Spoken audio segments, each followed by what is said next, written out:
Independence ডের আগের দিন তোমাদের সাথে এই ট্রফির ব্যাপারে শেয়ার করেছি, কিন্তু এতদিন তোমাদের সাথে কোনো ভয়েস ওভার দেওয়া হয়নি। কিন্তু এই কদিনে অনেক ছোট ছোট মুহূর্ত তোমাদের সাথে শেয়ার করেছি, তাই আগে শুনে নাও আমার মেয়ে কি বলছে।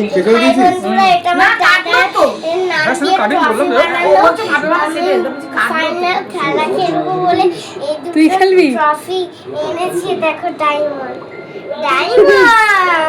ইন্ডিপেন্ডেন্স ডে এর জন্য আগের রাত্রে 11:30 পর্যন্ত এত লোক জমায়েত ছিল, কারণ সাথে ছিল ফুটবল টুর্নামেন্ট আর ড্রয়িং কম্পিটিশন। এবার রাত 12টার পরে হলো কেক কাটিং, কারণ ইন্ডিপেন্ডেন্স ডে এর দিনই ছিল আমার বাবুর জন্মদিন। বাচ্চারা কেক কাটতে এতটাই ভালোবাসে, কেক কাটতে এতটাই ব্যস্ত ছিল যে তারা মোমবাতিতে ফু দিতেই ভুলে গেছে। সেটা বলাতে তারা মোমবাতিতে ফু দিয়ে আবার কেক কাটা কন্টিনিউ করলো। অবশেষে ওর বার্থডেটা আসতেই খুলে নিল ওর পছন্দের গিফট, যেটা হলো একটা মেটালের মার্সিডিস।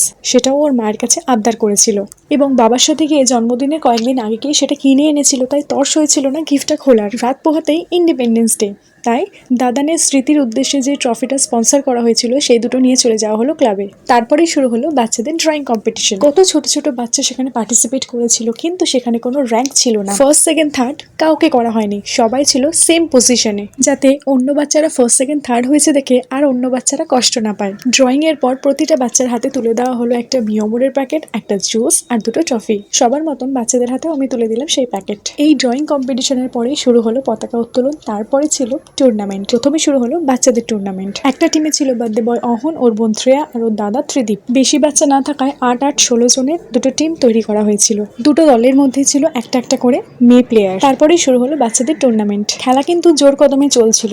পুরো দুটো টিম একদিকে ছিল আর আমার মেয়ে ছিল আরেকদিকে। বড় দাদাদের সাথে দৌড়ে পারছিল না, তাই একা একাই কাদা ঘাটছিল। যাই হোক, তারপরে হাফ টাইম শুরু হলো আর ওর কাদা মাখা মুখটা ওর বাবার নিজের জার্সি দিয়ে মুছে দিল। এরপর হাফ টাইম শেষ হতে আবারও শুরু হলো ম্যাচ।